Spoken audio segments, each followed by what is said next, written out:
जीवन का सत्य क्या है? आपने कभी सोचा है कि मेरे इस मानवीय जीवन का क्या अस्तित्व है? मेरे लिए इस मानव जीवन जो कि ईश्वर की अनमोल देन है, उसकी क्या महत्वता है? क्या आपने कभी अपने आप को गहराइयों से जानने का, समझने का प्रयास किया है? मानवीय तौर पर कहा जाए तो हम इस जीवन को सिर्फ अपनी जरूरतों को पूरा करते करते ही व्यतीत कर देते हैं।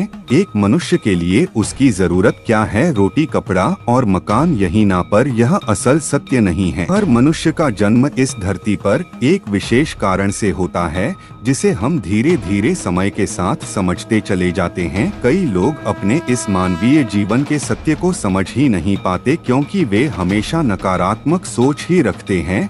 यही अंतर है नकारात्मक और सकारात्मक सोच में। जहां नकारात्मक सोच हमारे लिए समस्याएं पैदा करती है, वही सकारात्मक सोच हमारे लिए नए अवसर लाती है। आइए हम जीवन के इस सत्य को एक कहानी द्वारा समझने की कोशिश करते हैं। धनवान सेठ की कहानी। एक गांव में एक बहुत बड़ा धनवान व्यक्ति रहता था। लोग उसे सेठ धनीराम कहते थे। उस सेठ के पास प्रचुर मात्रा में धन संपत्ति थी, जिसके कारण उसके सगे संबंधी, रिश्तेदार, भाई बहन हमेशा उसके घर रहते थे। सेठ भी उन सभी लोगों की काफी मदद करता था। तभी अचानक कुछ समय बाद सेठ को भयंकर रोग हो गया। इस भयंकर बीमारी का सेठ ने बहुत उपचार करवाया, लेकिन इसका इलाज नहीं हो सका। आखिरकार सेठ की मृत्यु हो गई। यमदूत उस सेठ को अपने साथ ले जाने के लिए आ गए। जैसे ही यमदूत सेठ को ले जाने लगे, तभी सेठ थोड़ी दूर जाकर यमदूतों से प्रार्थना करने लगे कि मुझे थोड़ा सा समय दे दो, मैं लौटकर तुरंत आता हूँ। दूतों ने उसे अनुमति दे दी। सेठ लौटकर आया, चारों ओर नजरें घुमाई और वापस यमदूतों के पास आकर बोला, शीघ्र चलिए। यमदूत उसे इस प्रकार अपने साथ चलने के लिए तैयार देखकर चकित रह गए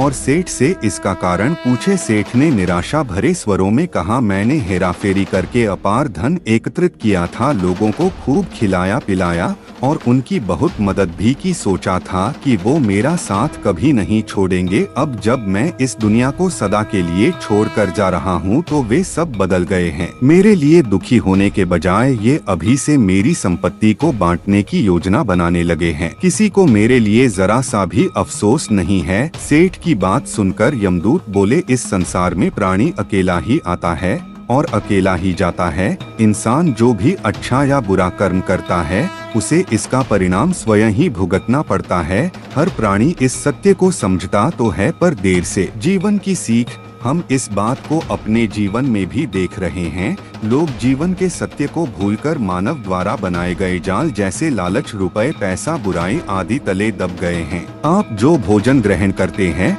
वह पेट में 4 घंटे रहता है। जो वस्त्र पहनते हैं, वह 4 महीने रहता है।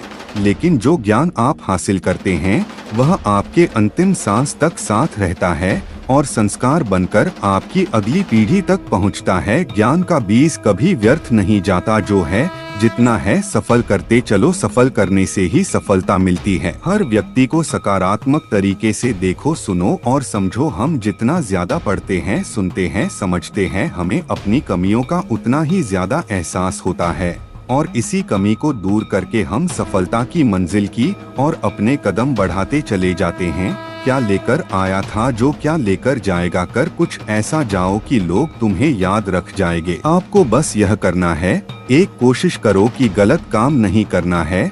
2 किसी चीज को लेकर ज्यादा लालची नहीं होना है। 3 लाइफ को एंजॉय करते रहें और कमेंट में हर हर महादेव जरूर लिखें।